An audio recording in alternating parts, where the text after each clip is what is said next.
The US-UK-led coup in 1953, which overthrew Prime Minister Mohammad Mossadegh and reinstalled the monarchy, was a major turning point for Iran and US-Iranian relations. The coup propped up a failing dictator and threw Iran off the path to democracy. What could have been an alliance of two anti-imperial countries was upset by a coup that not only made way for a very anti-American Islamic government in Iran, but also ushered the US into a new imperial age. Iran was a relatively poor country, but when a large reserve of oil was discovered in 1908, the future seemed bright for the Middle Eastern country. However, the Anglo-Persian Oil Company had complete control of Iran's oil production as a result of the Darcy concessions. This deal only allocated 16% of company profits to Iran, or 22 cents a barrel. These royalties were further called into question when Iranians saw America's 50-50 profit arrangement with Saudi Arabia. In 1914, shortly after the Anglo-Persian Oil Company was founded, Britain purchased a 51% stake. Around the same time, nationalism in Iran was emerging as a dominant political force. Iran was invaded and occupied by British and Russian forces during World War II. This created a rallying point for nationalists in Iran. In their pushback against imperialism, Iranian nationalists saw the United States as an ally. Franklin D. Roosevelt was a strong anti-imperialist, stating that "We are exceedingly jealous of our own sovereignty, and it is only right that we should respect a similar feeling among other nations."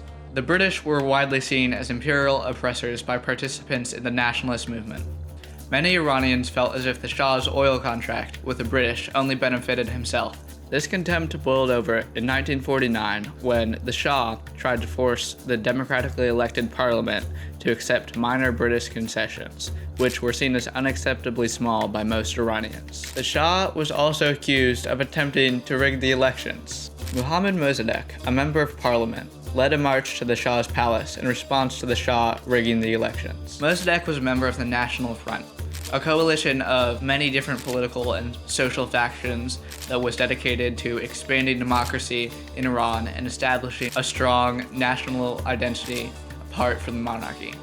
The march to the Shah's palace drew thousands of Iranians from all over Tehran. The pressure worked, and the Shah eventually gave in to the protesters and named Mossadegh prime minister. Mossadegh suggested that the solution to the oil problem was nationalization of Iranian oil.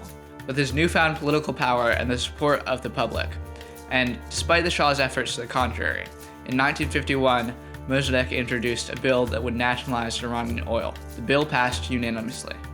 Mossadegh believed that the United States would be a strong ally in his fight against the British. In this letter, written by Mossadegh to President Truman, Mossadegh stated that he recognizes the government and people of the United States as staunch supporters of right and justice. Under Truman, the United States believed that Mossadegh himself was the best barrier to communism in the region.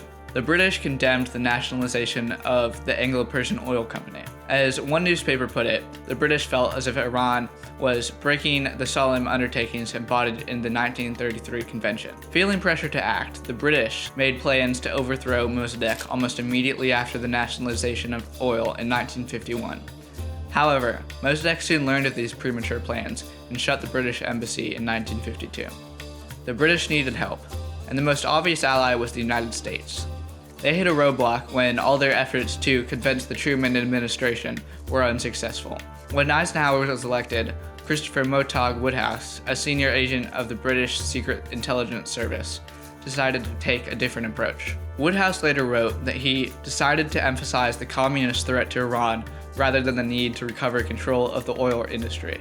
He proposed a coup overthrowing Mossadegh in order to replace him with a new pro-Western prime minister and, conveniently, unnationalize Iranian oil. However, the Soviet Union did not view Mossadegh favorably, since Mossadegh emphasized Iran's commitment to the Western League of Nations over the Soviet-Iranian Pact. The Soviet ambassador to Iran stated that Mossadegh is an opponent of truly friendly relations with the USSR.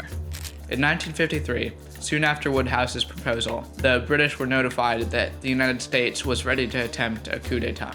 The CIA was created in 1947, just before the Cold War reached its apex. It replaced the OSS, which had conducted special operations in World War II. The CIA's goal? To continue these operations, just with less public scrutiny. Allen Dulles was the CIA director under President Eisenhower. His brother was Secretary of State. Together, they worked to drum up an anti-communist fervor. From Dulles's and many other anti-communists' perspective, Mossadegh was a frail old man who could easily fall to communist forces. It was determined that Kermit Roosevelt, the grandson of Theodore Roosevelt, would head the operation.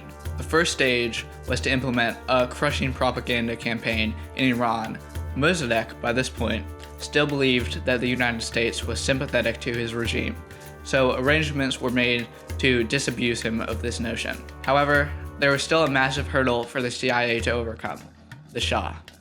The CIA needed the Shah's cooperation. After weeks of constant reassurance, the Shah finally signed a royal declaration, known as Firmans, dismissing Mossadegh from government on August 15, 1953. This was a feeble attempt at legality, as the Shah functioned more like a figurehead than a head of state.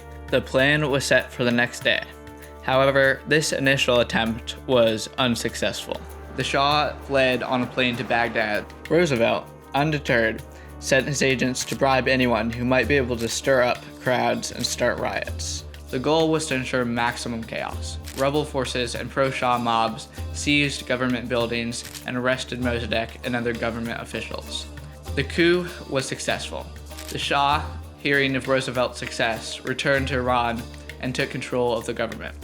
Mossadegh would go on to be found guilty of treason. The Tudeh Party and National Front coalition were banned, and their leaders were arrested or assassinated. The Anglo-Persian Oil Company, now British Petroleum, tried to return to their old position in Iran. However, public support was so massively against it that the government's hands were tied. The Shah, who felt confident in his power, allowed the National Front to hold a rally. 100,000 people showed up from all over the country. The spirit of Mossadegh was very much alive. At the same time, a potent Islamic resistance was brewing. Ayatollah Ruhollah Khomeini, who had been exiled by the Shah in 1964, became the de facto leader of this new movement. In 1979, revolutionaries carrying pictures of Mossadegh ousted the Shah from power. As Khomeini explained in a speech on November 5, 1979, they were angry with the Shah, who has plundered the country for over 50 years and donated the assets of the country to foreigners. Khomeini also identifies the unthinkable murders and mass killings by the Shah as potent drivers of the revolution. The revolutionaries included both secular nationalists and members of Ayatollah Khomeini's Islamic faction. Upon their success, Khomeini became the new leader of Iran. As soon as Khomeini succeeded in calming the rebellious country, he staged another mini-coup against the pro-Mossadegh officials and started arresting them. From the perspective of Iranian women, this was a disaster. With the secular nationalists gone, Khomeini could implement more oppressive policies, such as forced veiling. The 1953 coup in Iran was obviously a turning point for Iran, but it was a turning point for the CIA too. Operation Ajax was the organization's first successful coup. This carved out a niche in the imperial politics of the United States that the CIA has continued to fill in the decades since.